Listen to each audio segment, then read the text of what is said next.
Case आखिरी मरहले में अची वियो आहे। अॼु भला कुझु हाल अहवाल ॾिजो। अॼु वकील साहब असांजे तकरीर कई, पंहिंजी जेका बि डिटेल सॼी ॿुधाई, वधीक जज साहब खे ख़बर। केसनि जे पहलू खे कीअं पिया ॾिसो साईं त जेका फरियादी धुर आहे उहा चए पई त अखियुनि ॾिठे असां वटि शाहिदियूं आहिनि ऐं उन्हनि जी शाहिदियूं जेके आहिनि कोर्ट में बीठियूं आहिनि। उहो हज़ार ई माण्हुनि जे अखि ॾिठी नी इहा शाहिदी आहे क़ुर जी जेका हुते मौजूदु हुई। शायद ही पाण कूड़ा सॼी दुनिया खे ख़बर आहे। भला मेड़ जो को नुमाइंदो हुजे हिते मथां उहो चवे त बाबा मूं क़ुर खे ॾिठो हुजईं हुते, ज़ाहिर ज़रूर कूड़ा।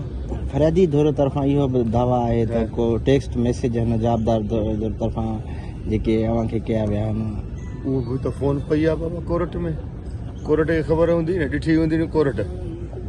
8 सालनि में जे कोर्ट न ॾिठी त मां कुझु नथो चई सघां मुंहिंजा बाबा। उहा फ़ोन कोर्ट में जमा थियल आहे। जेको टेक्स्ट मैसेज हूंदो उहो ज़ाहिर हूंदो, उन में लिखियलु कहिड़ी ॻाल्हि आहे।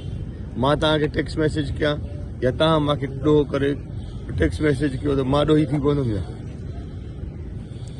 सही सिधी ॻाल्हि आहे न। सुभाणे जे इन अदी खे को ॾोह करे टेक्स्ट मैसेज खे पोइ अदी ॾोही आहे न।